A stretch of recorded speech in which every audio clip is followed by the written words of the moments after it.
Warning, this podcast contains violence, sexuality, gore, and other horrible and disturbing things. Listener discretion is advised. Also, the hosts of this venture are ignorant dipshits, so please do not take anything they say as fact.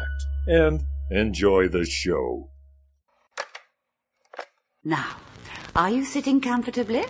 Good. Then we'll begin. Today we had 15 homicides and 63 violent crimes, as if that's the way it's supposed to be. It is our basic human right to be fucked up. A second plane now has crashed into the other tower of the World Trade Center. Putting chemicals in the water that turn the friggin' frogs gay. The defendant shall be incarcerated for the rest of her natural life with no possibility of parole. You are not machines. You are not cattle. You are men. We were somewhere around Barstow, on the edge of the desert, when the drugs began to take hold.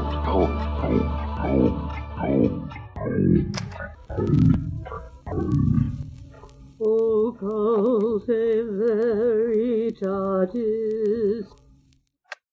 Hello, occultists, and welcome to Occultae Veritatis podcast. I'm Misfit, and today I'm joined by... It's Mary. Ooh, Gallifrey. The Soundboard Demon. Squishy. Brannigan. Today we're going to talk about why health and safety exist for a reason by getting into some of the unfortunate sides of radiation poisoning. But before we get into that, we need to get into some poison of our own. So, what's your poison?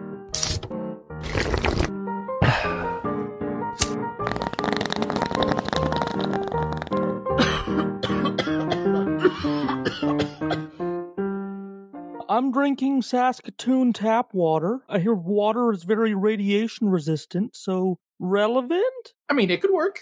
Our tap water actually isn't that bad. It's pretty good. The SASKATOON tap water's fine. I'm drinking some G-Dub Classic, some Great Western Classic. It is my fridge beer right now.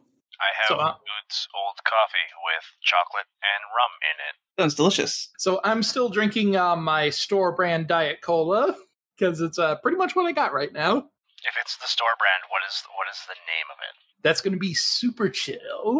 That is super chill. I'm still enjoying the 2-day-old iced tea.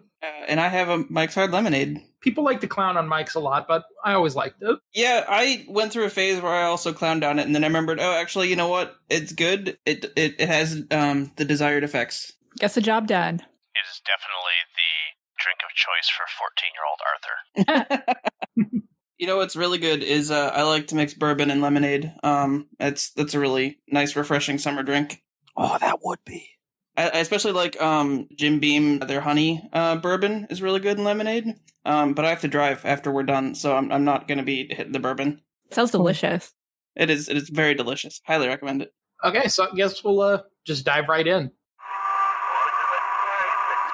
There seem to be two great views among scientists, and no doubt would be among others if people knew about it. On the one hand, they hoped that this instrument would never be used in war, and therefore they hoped that we would not start out by using it. On the other hand, they hoped, or other people hoped, that it would put an end to this war, save countless lives, put an end to it. And that on the whole, we were inclined to think that if it was needed to put an end to the war and had a chance of so doing, we thought that was the right thing to do. We knew the world would not be the same. Few people laughed. Few people cried. Most people were silent. I remembered the line from the Hindu scripture, the Bhagavad Gita. Vishnu is trying to persuade the prince that he should do his duty, and to impress him takes on his multi-armed form and says, "Now I am become death, the destroyer of worlds." I suppose we all thought that one way or another.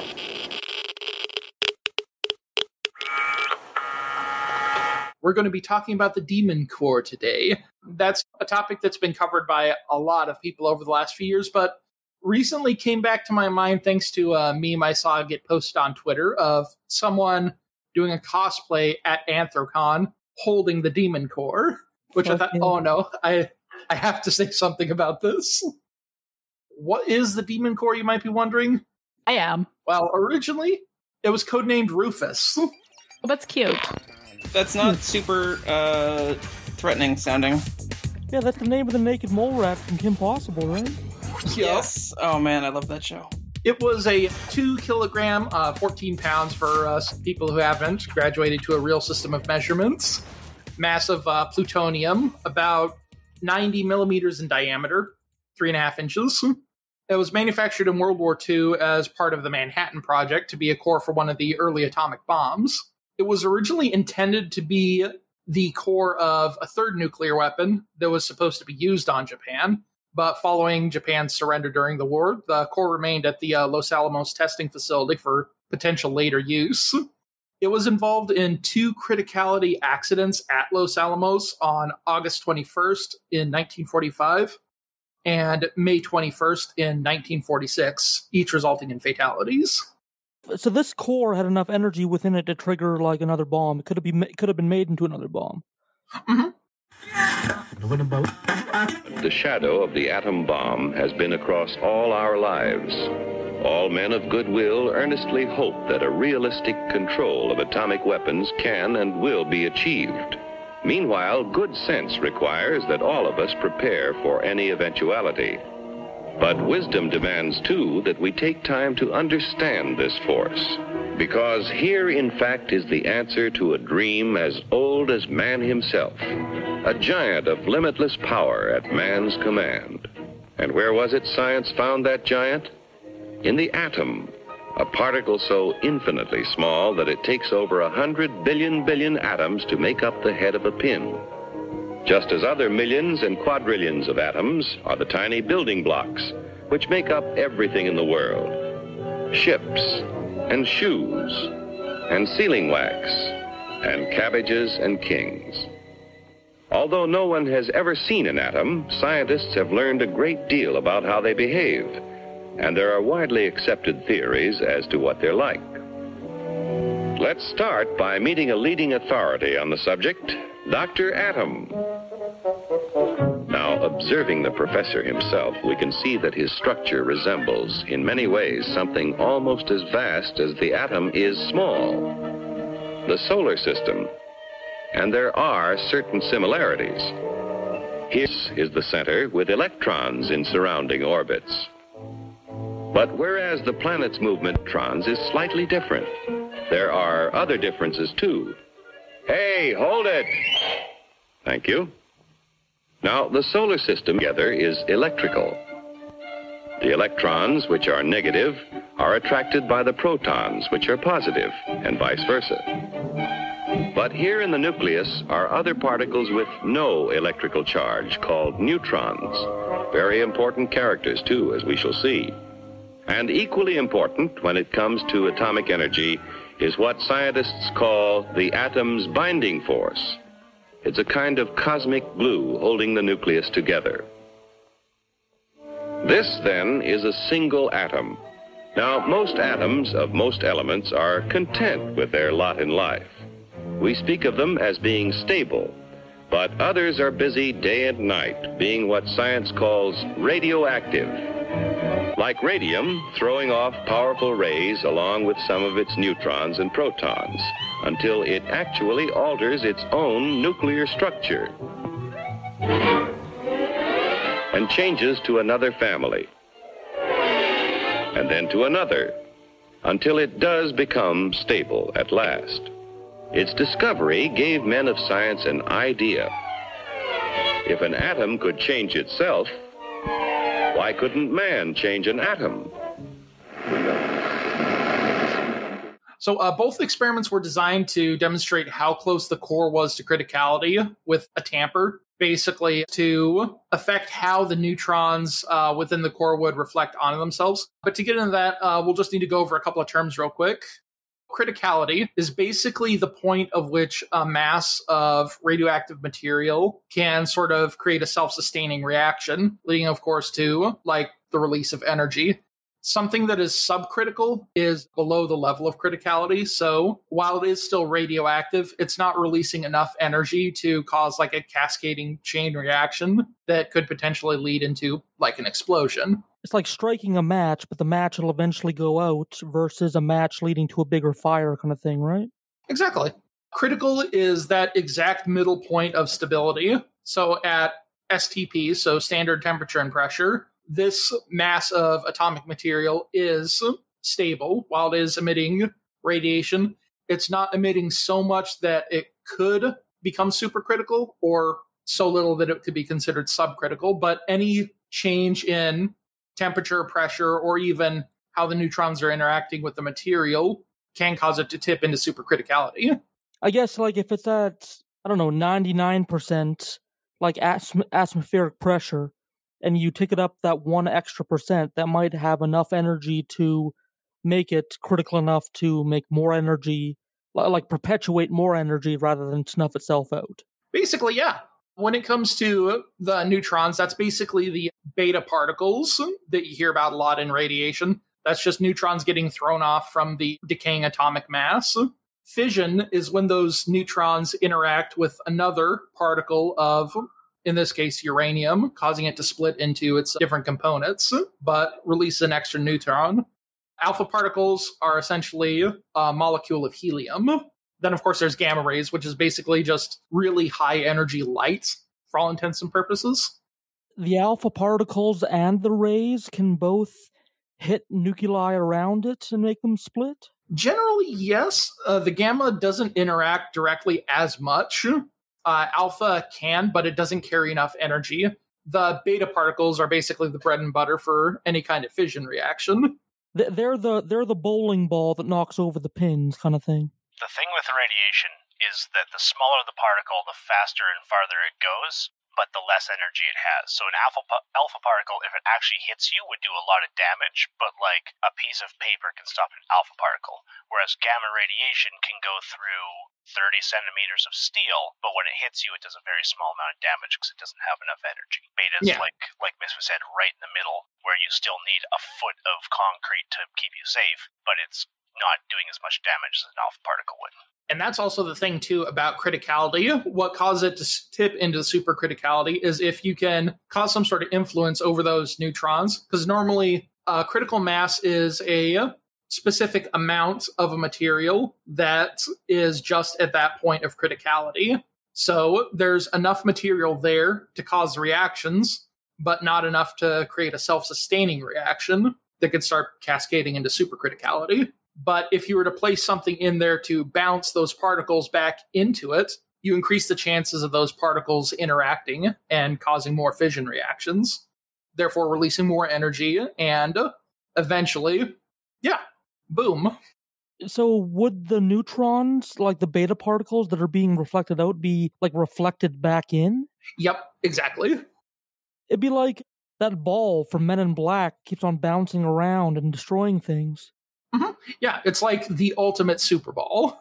Even if it didn't hit neutrons on the first pass, if it keeps on being reflected back and over again, the chance of it encountering a neutron and splitting it and causing that nucleus to give off neutrons and split other nucleuses just goes up and up and up. Am I understanding that correct? Perfectly. Oh, fuck. The question was, how to do it? How to produce the breaking up of the millions of atoms in a comparatively massive hunk of uranium, and do it instantaneously, so that instead of a gradual release of smooth power, the energy would be built up, then let loose in a violent explosion. A path was indicated by the fact that fission of a uranium-235 nucleus by one neutron creates, in addition to the fission products and energy, 2 or 3 new neutrons. Perhaps these neutrons could be put to work in developing a chain reaction. If several neutrons could be produced in a single fission of a uranium atom, and these neutrons in turn could be used for further fissions, then a chain reaction would be developed, which would reach a colossal climax. The energy liberated by each fission step would be let loose in a mighty explosion. They knew that uranium-235 was good fissionable material. They also knew it was scarce.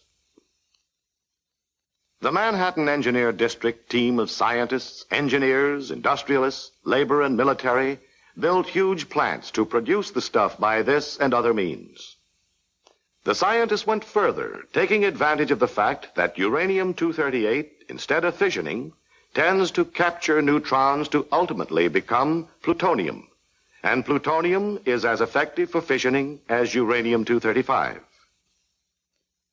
The Manhattan Engineer District team built a plutonium plant at Hanford, Washington. Our bomb builders were nearing the goal. They had the substance. Now for the shape. A big step toward their goal was to prevent the escape of the neutrons. To get that, we must keep the birth rate of the neutrons well above the death rate. One neutron must produce two. Two must produce four, and so on. Then we'll be in business. One way to cut down neutron loss and increase the number of fissions is to give them more working room. Yet, since we are dealing with bomb material, we must economize on size. So the best shape is a sphere, which has minimum surface area through which neutrons can escape, with maximum volume in which they can work. And we can further decrease neutron loss by covering our bomb with a special mirror, which will reflect the neutrons, turn them back into the field of play. When we get a successful chain reaction growing, we have what is called a supercritical mass. We must keep our supercritical mass divided into subcritical parts until the proper time. When the explosion is desired, the parts are brought together quickly and kept together long enough for a great number of fissions to occur. The time for our bomb to explode is less than a millionth of a second. In building our bomb, we've been playing a game, toying in a broad general way with theories already worked out in detail and executed by those who during World War II developed and produced the most destructive weapons of all time. Theirs was a dramatic role and a precarious position. They couldn't experiment realistically along the way. They couldn't conduct small, safe, pint-sized tests. There's no such thing as a small, safe, atomic explosion. Below critical size, the bomb is a bust. Above, it's a burst. Compromise wasn't possible. The two direct fatalities from the Demon Core were physicist Henry Dalian and around 9 months later, Louis Slotin, who both died from acute radiation syndrome. There were others present in the lab during the time of these incidents that were also exposed. They didn't die immediately. Most of them would eventually die 10, sometimes 20, 30 years later. Some of them having incidences like cancers or other issues that could be directly traced back to the incidents. So the first incident with Henry Dalian, the core, when it was assembled, was designed to be at a 5-cent configuration. 5 cents, in this case, referring to it being subcritical, basically just 5% below. The measurement itself was proposed by Louis Slotin during his time at the lab, where basically the full dollar was a critical piece of material, cents referring to the level of criticality below it. Why did they want it to be so close to criticality? Like, would it make their study more exact? Basically, yes. To see how the material would react under that kind of state. And also like to prototype new designs for different kinds of weapons. How well was this science known? How fuzzy was the 100% line? Like, would they know exactly when they reach it? By this point in time, it was fairly well understood, because this was around just before the first bombs were dropped. Nuclear science, while still in its infancy, had been pretty well documented up to that point. They knew the amount that they needed to reach to have a critical mass, and the amount that they needed to make the actual weapons, and how to design them so that when they would essentially create the critical mass, because usually the way most of the weapons are designed, they would have essentially two halves of the material and then ram them into each other at super high speed to force it to be both supercritical, but also have that extra energy going into it to try and trigger that explosion. Just to clarify, too, criticality has to do not just with the amount, but also the density, which is why early bombs would be a large sphere or chunk of fissile material with high explosives around it. And when that high explosive went off, it compressed it, and that new density made it go critical. Other ones would have a gun that literally shot a piece of fissile material into the rest of it, and then that total mass was then supercritical. Because as soon as you increase the density of it, those neutrons are exactly the same size, but there's more chance that it's going to interact with another particle as it travels back and forth through there. With the configuration of that core in its state, there's only a very slight safety margin against anything that could cause the reactivity, that could cause it to become supercritical, or even just have increased energy. Those factors are not super common in the regular environment, like the compression of the core, as mentioned, or even the addition of more nuclear material, or, as previously mentioned, the positioning of an external reflector that would rebound the neutrons back into the core. Those experiments at Los Alamos were basically designed around testing neutron reflectors to see how much you would need to cause supercriticality. Jesus Christ, this all seems so potentially destructive. It's like, let's study the properties of gasoline vapor. Let's use a tool that's 95% the ignition temperature of vapor gasoline, you know? Holy fuck. Mm-hmm. So they were really riding on the razor's edge there. Tickling the dragon's taint.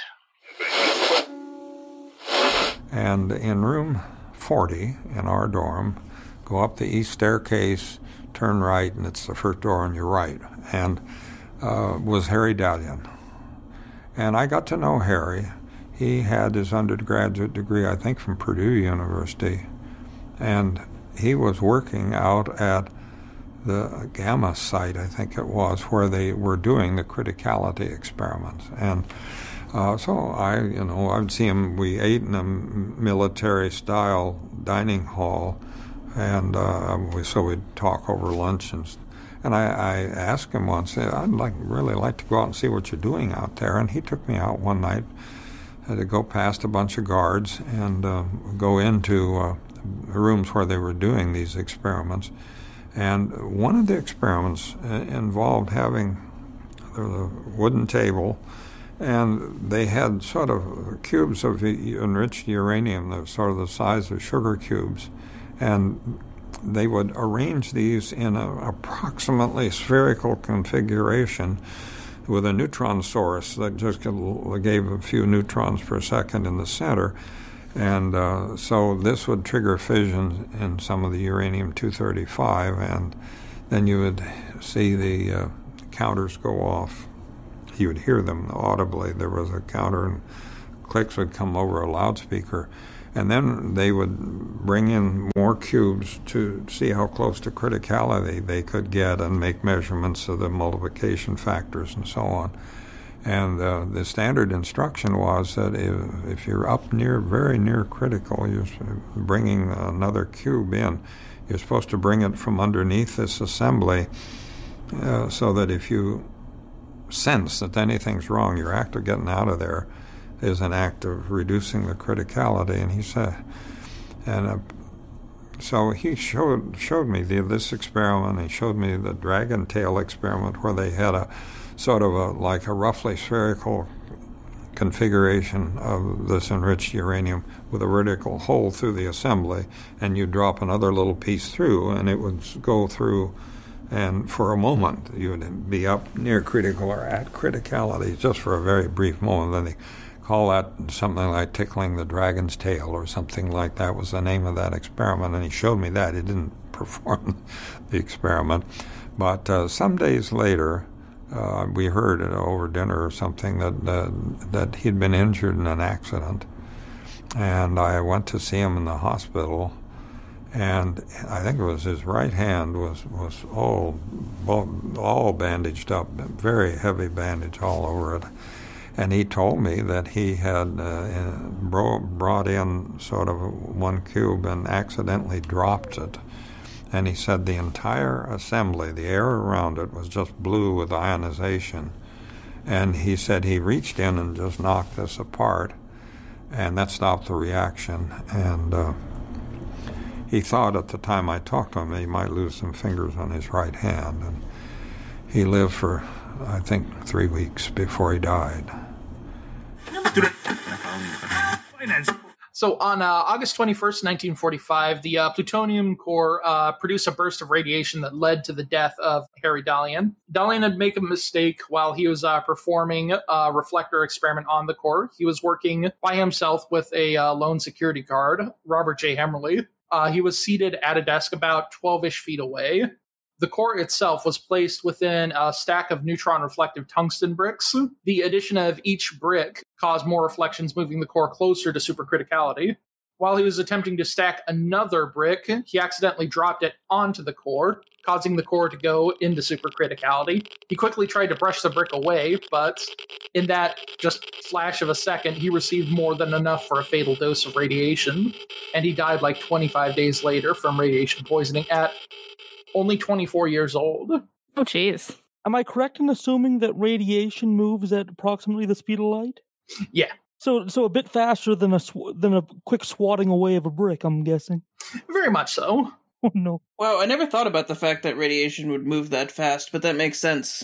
Like, most radiation is essentially, with the exception of it being actual physical particles that are being ejected from the core, like you hear about microwave radiation and infrared and all that. That's all light, just in a different, more energized form, or less energized in some cases.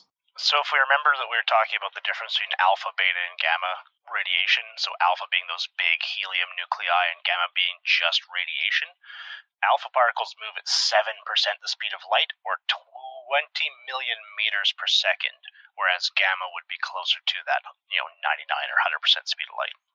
Very, very, very fast to us, but compared to the speed of light, alpha particles go, super slow, and gamma radiation just zips. Building 1 was a very, very simple structure. Essentially, it was just a box. It did have a crane on the outside to bring things in.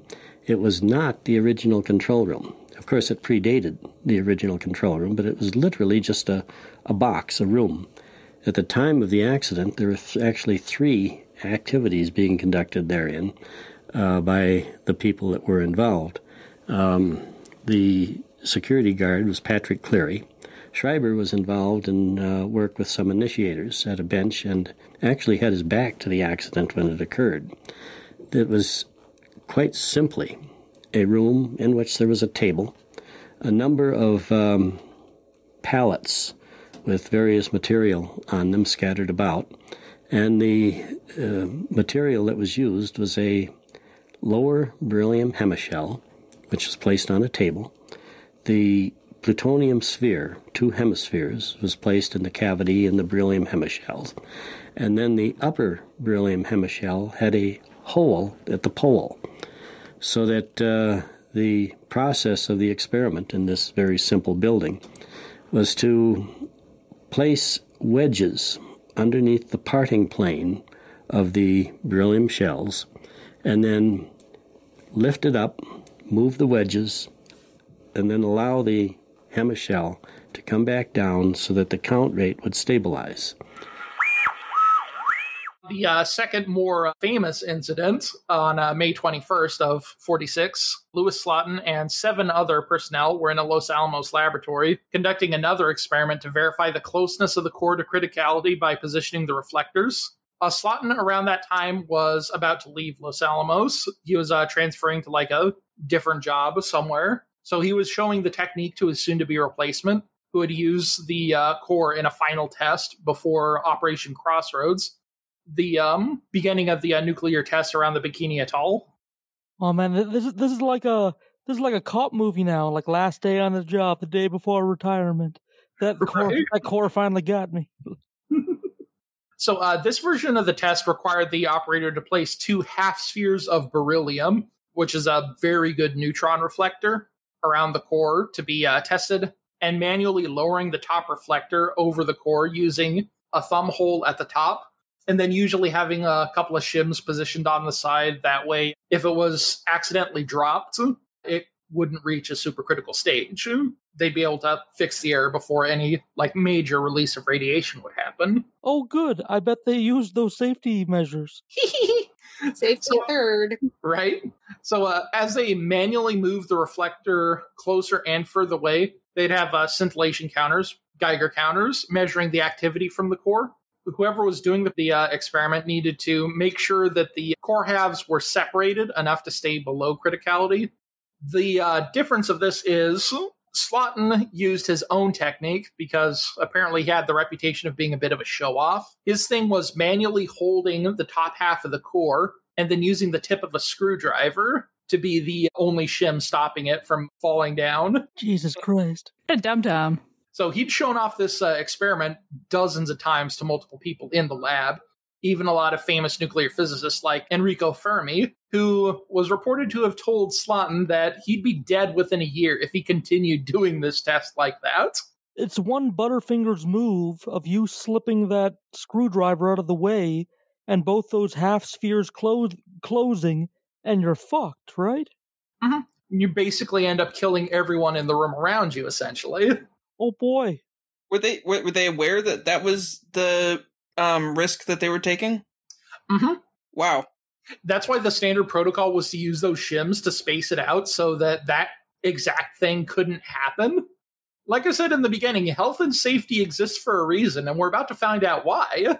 Yeah, I'd love to be surprised, but I'm not. I worked at a factory before, and there was so much shit that was like, oh yeah, we just duct taped that safety switch closed, because, it's annoying to have somebody go around and press the safety switch, so we just duct taped it closed. I'm like, oh, you duct taped the safety mechanism closed. Oh, good. Just jam a roll of pennies in the fuse box, it'll be fine. We'll just keep fucking around, we'll never find out. On the day of the accident, almost as if by fate, Slotin's screwdriver slipped while he was lowering the top half of the reflector, allowing it to fall into place around the core. Instantly, there was a flash of blue light and a wave of heat across his skin. We know mostly about this because he himself, while obviously he knew he fucked up, he also did kind of the right thing, and as soon as the incident was concluded, he began documenting all this shit meticulously. So the core had become supercritical, releasing an intense burst of neutron radiation that lasted about half a second. Realizing his error, he quickly flipped his wrist and knocked the top shell of the reflector off to the floor. The heating of the core stopped within seconds. So he immediately went about documenting everybody's locations, where they were standing exactly, to try and figure out, how fucked everybody was. Oh my god. Yeah, he told everybody to, freeze in place so he could figure some shit out, right? Mm-hmm.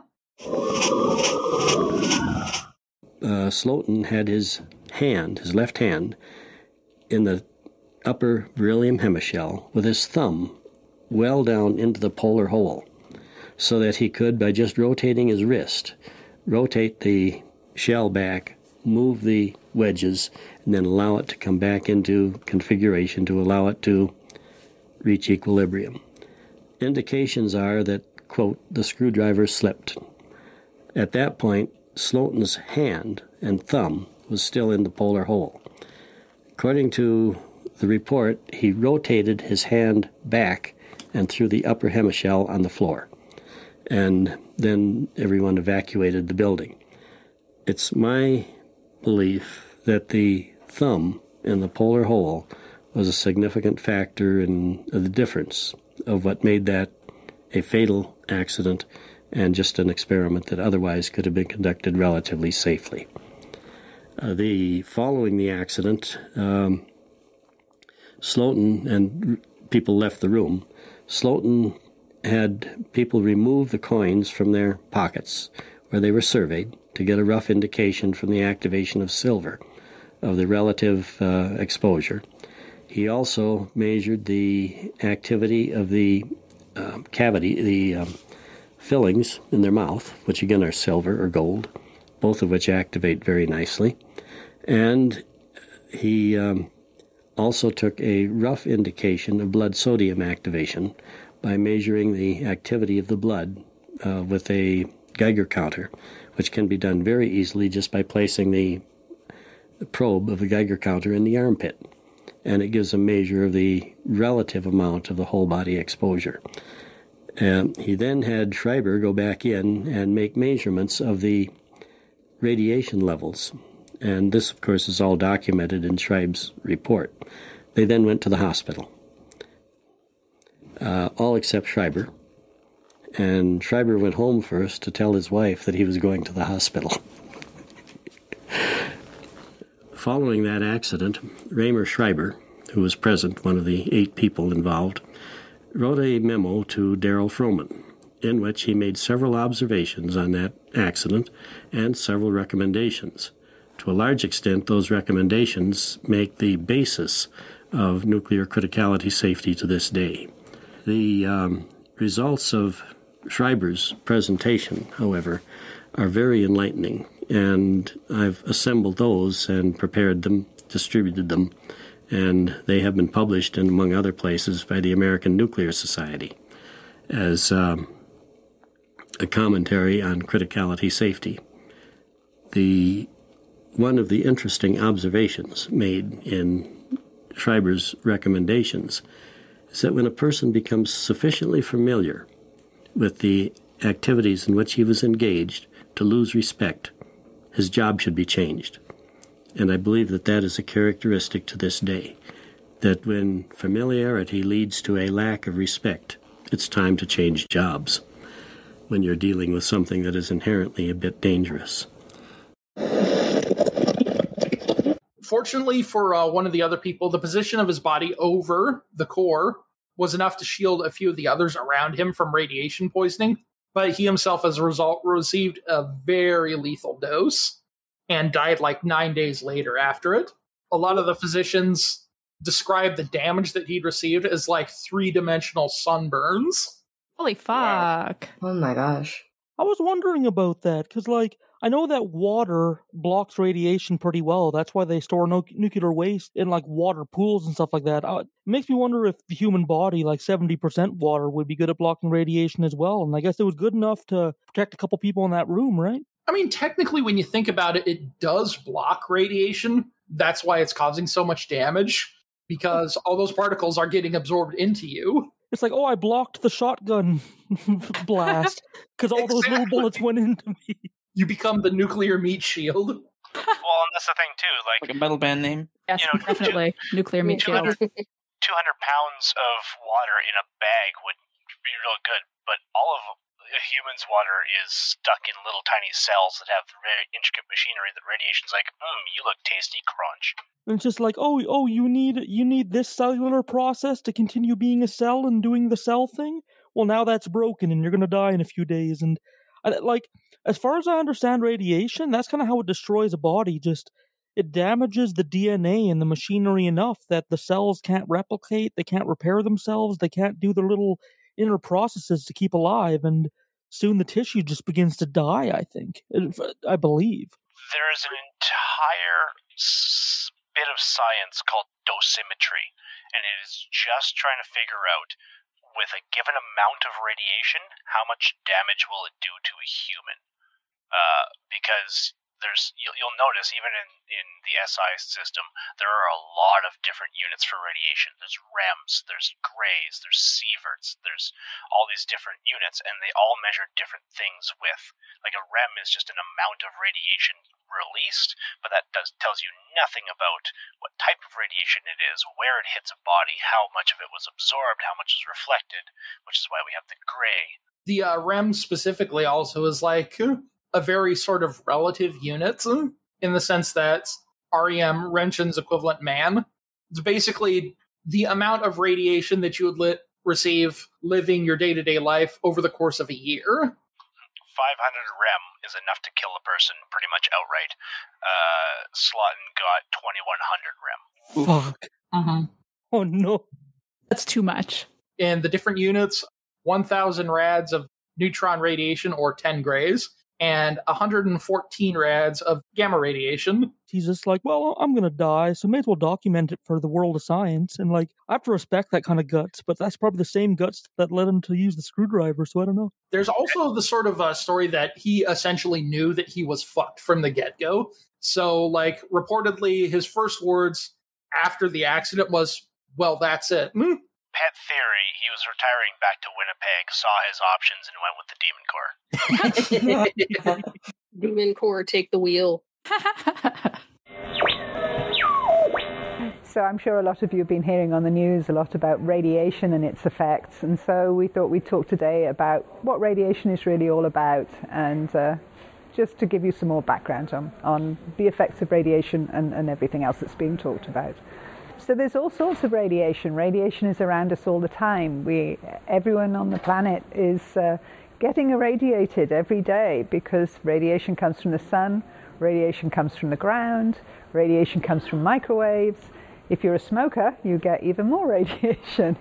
So radiation is something that we live with. Everybody lives with it. When you're using the whole term radiation, you're talking about everything from light all the way out to the radiation we hear about that comes out of nuclear bombs. It's all part of the same spectrum. So what happens is when you get wave energy, so light is a wave energy, and at some point, if the waves get bigger and the energy gets more intense, it gets to a threshold point, at which point you leave light. It goes through the ultraviolet range. Once it goes beyond ultraviolet, you're into what's called ionizing radiation. So ionizing radiation, when it interacts with cells, the energy will enter the cell, and as I said, it interacts with the molecule. So the way we get it as ionizing is there's enough energy to literally knock an electron off the outside orbit of an atom. That will leave a positively charged molecule and an electron that shoots off. That electron, if it's got enough energy, can hit another molecule and hit another electron off. And it will keep going, and every time it has a collision, it will lose energy to some point at which the electron, the whole process will stop. But each time it leaves behind a positively charged molecule. Now, we all know that positively charged molecules, they don't like existing in this excited state, so they look for spare electrons and they come back down. They eventually will return to their stable state. But in the meantime, they're all emitting energy, and that's what's doing the damage. So if that damage is in, for example, the DNA in a cell, then you might actually cause a break in the DNA molecule.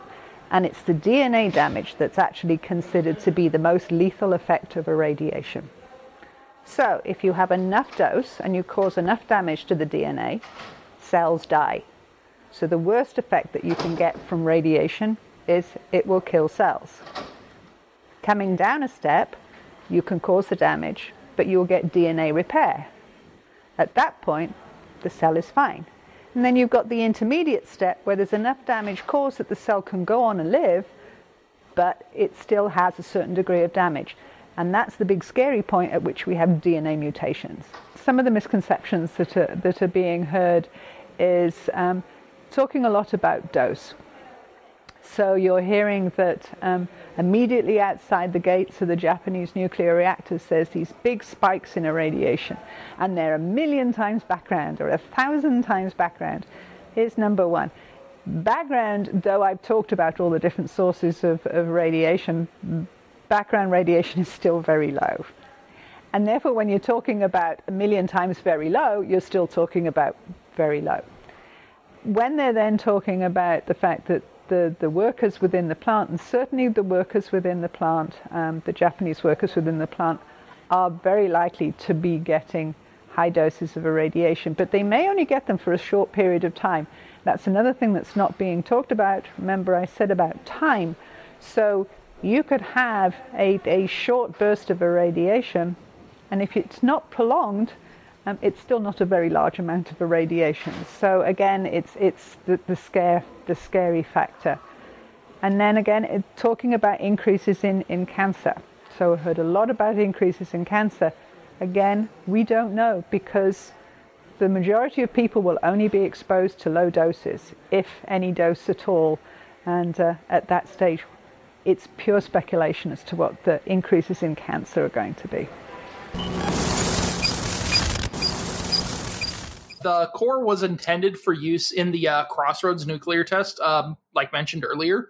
but after the criticality accident, time was needed for its radioactivity to decline and for it to be reevaluated for the effects of the fission products it held, some of which were essentially detrimental to the propagation of like the chain reaction that they would need. The next two cores were shipped for use in Crossroads tests, Able and Baker. The Demon Core was scheduled to be used for the third series of tests, but that was canceled due to the unexpected level of radioactivity resulting from the Baker test. Yeah, Operation Crossroads is an interesting one to look at too, but the Demon Core specifically has almost attained a bit of a mythos to it, just because of how strange it is. But also, interestingly, there is seemingly a lot of mystique around it online because there is a ridiculous amount of just fan art and memes around it. Usually a lot of cute anime characters just fucking around with the Demon Core. Yeah, it's become kind of a meme. Mm-hmm. I mean, when you basically have a hunk of plutonium that you play with a screwdriver. I mean, this really seems to me like it's just some wild anime kind of thing where, oh, let's screw around with all this plutonium and see what we can make with it. Oh no, it's the Demon Core. Let's see what happens when we poke it with a screwdriver. It's just, it's so wild. But this was like legitimate science, and they're just poking the Demon Core with a screwdriver. You say he got like a sunburn all over his body, like 3 times worse than a regular sunburn. No. Oh no, like 3-dimensional. Oh, so like all the way through. Inside and out. Fuck. Yeah. Fuck that. Because like I feel like I can't interact with the world anymore when I get a bad sunburn. Imagine like being deep cooked all the way through. Jesus Christ. Yeah, I fell asleep on the beach one time after forgetting to put sunscreen on my feet, and it basically left me barely able to walk for a week. I couldn't put on shoes or socks, and I had to go around work barefoot, which was terrible. I can't imagine my entire body being like that, and to a worse degree. Imagine your entire body being like that, and you're like, oh, fuck, okay, gotta take some notes. You know what I'm saying? Yeah. Then 9 days later, you die. Quick thing I found out, because when I heard that it was blue radiation that everyone saw, I thought it was Cherenkov radiation, which is the thing you get when you start up a nuclear reactor, because when things travel faster than the speed of light, they make radiation happen. But it was actually just ionization of gases in the air, so it was technically more like an aurora borealis. That's nice. Kinda, yeah. The point of this is that the work at Los Alamos at TA-18 has been done safely and well for the better part of a half a century following the Slotin accident. The major events that have occurred because of the separation of the 1/4 mile between the control room and the facilities is that it is a very safe place to work. Oh yes, there have been some accidents. We had a fractured wrist on the volleyball court and a fractured hip slipping on the ice. But other than that, it's been a very, very comfortable place to work for about 50 years. He who fails to learn the lessons of history is doomed to repeat them. And we come into that over and over again. I spent much of my career working in various areas of nuclear propulsion, nuclear rocket propulsion particularly. Now we're looking again to going to Mars, a manned mission to Mars. And a good way to go is to use nuclear propulsion, either nuclear thermal propulsion with a rocket or nuclear electrostatic propulsion or ion propulsion or some means. How about establishing a moon base? Great, we can use solar energy for 14 days out of 28. The other 14 days, you've either got to rely on batteries or some other form to provide for the heat and energy, because the moon goes dark for 14 days out of every 28. And so the powers that be are looking again to a nuclear base for the moon. Nuclear is very, very safe when handled carefully. And I'm a proponent of that as well. Yeah, I mean, man, there were some real cowboys in the early age of science, like people going to the moon and people building nuclear projects and all that. There was a lot less regulation, which led to, like, I think, quicker discoveries, but more loss of life, which I don't think is worth it in the end. Yeah, definitely. There have been a few discoveries that have been learned just because of a lot of that crazy shit, especially in the case of radiation. A lot of the classic fuck around and find out. That's pretty much how it was done for the longest time, and it's only because of those people finding out that people now know not to fuck around with that kind of stuff. I mean, you still got to wear equipment to handle Dr. Curie stuff, you know? Mm-hmm. That's what I got. It's a pretty quick one, I think. But questions, comments, concerns, violent outbursts?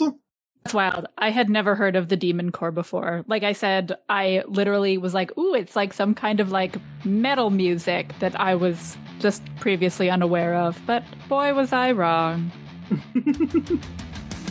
It's the world's quickest microwave and also hardest to use. I have a question. So with some of the irresponsibility that the scientists who caused these accidents showed, does it call into question like their research at all? Like, oh man, if they're messing that up, what else did they mess up? I mean, were they still following like otherwise the scientific method and all that? Does their research show to be accurate? Like, to an extent, a little bit of both. Some of Slotin's discoveries during his time at Los Alamos were pretty useful, but he did seem to play fast and loose with the rules. Like, in this case specifically, blatantly disregarding what was essentially what passes for a safety regulation of having a couple of spacers there to stop exactly what happened in this accident from happening. I guess a great lesson in what not to do. If nothing else, it does call into question, like, the sort of judgment on that, though, without a doubt. Yeah. In 2019, an anime was released called Demon Core Kun, a series featuring an anthropomorphic talking demon core, which interacts with many friends, including rabbits and dogs, but by the end of the series, he ends up killing them all by closing his mouth and producing a deadly beam that kills his friends. Oh my god! Anime's wild. I want to see that now. Soundboard Demon, is that a friend of yours? Okay, we don't talk about, you know how you have that one uncle that comes over for Thanksgiving and talks about, like, weird right-wing politics, and it's all like, don't do that? Yeah, the Demon Corkun's just, we let him out of hell, he does his thing. On a completely separate note, what a bizarre thing that Japan is the only country that's ever been nuked, and also the only country that has Demon Corkun. It's definitely not a coincidence. I'm going to see if I can find a clip or two of it. It's already in the chat. Yep. Oh, it's real. Actually, hold on. Let me see if I can share my screen for that. That might be easier. Oh my god, he's got a screwdriver like a cigarette. Here we go. This will be a nice little cap. 口がくっつかないようにしてるんだけど、これがくっついちゃうと青い光とともにみんなを消し飛ばしちゃうんだ。お兄さんも Demon core is a mass of plutonium used for nuclear experiments. Particularly in the experiment of observing a critical state by bringing two spheres made of beryllium, which contains demon core close to one another using a flat screwdriver. Just saying, if these two semi-spheres are accidentally stuck together, a bunch of neutrons will be admitted to the air with a strong bolt of blue light. I want to point out that it is a very crude, like, chalk drawing of a person closing the demon core, smiling a whole bunch before exploding. Also, the writing is going very fast. 多分なんかと勘違いしてるし、君意外と口が悪いね。よし、じゃあ試しにこの鳩を消してみよう。そんなん絶対できないよ。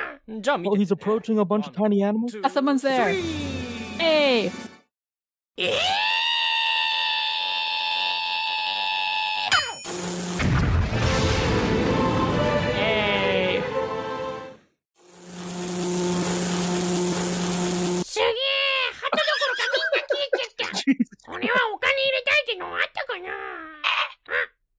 That's it.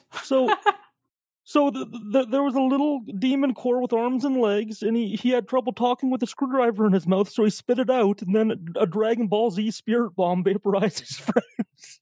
The deadliest Pac-Man. This Pac-Man is over 9,000. Misfit, would you like to lead us out? Yeah, I think that's a good spot to cap this one off. So, for Occultae Veritatis podcast, I am Misfit. It's Mary. Ood Gallifrey. The soundboard demon. Jumping in at the last minute, Miriam. Surprise. And I was Brannigan. And Squishy, yes. Beautiful. We hope y'all had a good time with this one, and have a great rest of your day. Bye-bye. Au revoir. Bye. Playing us out this episode, you've heard him on the furry episode and on his own original music. This is Pepper Coyote and his song Duck and Cover from the album Blast Radius. If you like the sound of this song, he's got plenty of music more to listen to. Check him out, Pepper Coyote. These times are frightening, they could make a person sigh. Can't turn around without thinking terror from the sky. An aeroplane just might be headed here right now. And what it's bringing makes an awful big kapow. Oh no! That atom bomb might drop on you, And if it does, what do you do? No mushroom cloud will help you out, we'll see you through. What you do is just duck and cover, everything will work out right. Duck and cover, you might make it through the night. Yeah, you only gotta duck and cover, sing your little self a song, and if you do, we'll do it too, so just sing along. Your mom and dad might tend to be the worried sort, and they might need an extra bit of your support. Just tell them, hey, I think I know the proper way to keep this family from becoming an ashtray. Oh yeah! That atom bomb might drop on you, And if it does, what do you do? No mushroom cloud will help you out, we'll see you through. What you do is just duck and cover, everything will work out right. Duck and cover, you might make it through the night. Yeah, you only gotta duck and cover, sing your little self a song, and if you do, we'll do it too, so just sing along. And if you do, we'll do it too, just to sing along. Hello, cultists. It's me, Misfit, and welcome to the after show. Just wanted to give you a little bit more about the Demon Core. So, we talked briefly about the movie Fat Man and Little Boy, which featured a reenactment of the Dolly and Slotin experiments. We talked about Tickling the Dragon's Tail, which isn't just something us furries like to do on lonely nights. And we even mentioned the anime girls drawn performing this previous experiment. In addition to other questions you didn't ask, let me tell you about how it connects to James Bond. In 1999, a play called Copenhagen about famous figures in nuclear physics, including Enrico Fermi, Werner Heisenberg, Einstein, and more. By 2002, the play was adapted into a TV movie released by the BBC in the UK and on PBS in the USA. The film starred as of the time of this recording, the current James Bond, Daniel Craig, as Heisenberg. So I want to take this opportunity to thank the OVPOD crew for letting me take over the after show for this one. And if you like this episode or any of the rest of the show, please be sure to give it a rating on your podcast host of choice. Or even head on over to their Patreon to help support some more madness going into your ear holes. You can do it for as little as $1 a month. You can submit episode ideas into polls to get your favorite brand of weirdness discussed by the hosts. Or, if you're feeling especially adventurous, you can be like myself and many other previous guests and even get a chance to present a topic on the show. So, by all means, as somebody who's done it, come and join the unofficial OVPOD B team. So normally at this point I'm supposed to present one of the projects I've been working on to plug, but unfortunately I don't have any. But if you want to listen to a 30-year-old cis white guy whine about politics on Twitter, follow me at Misfit Raider, or you can follow my Final Fantasy Twitter at AthabascaP. Otherwise, I don't have any other projects at the moment. I have been kind of workshopping the idea of doing a podcast at some point for the better part of a year, But, yeah, I don't have any idea for that one yet. Anyway, thank y'all for listening, and hail thou.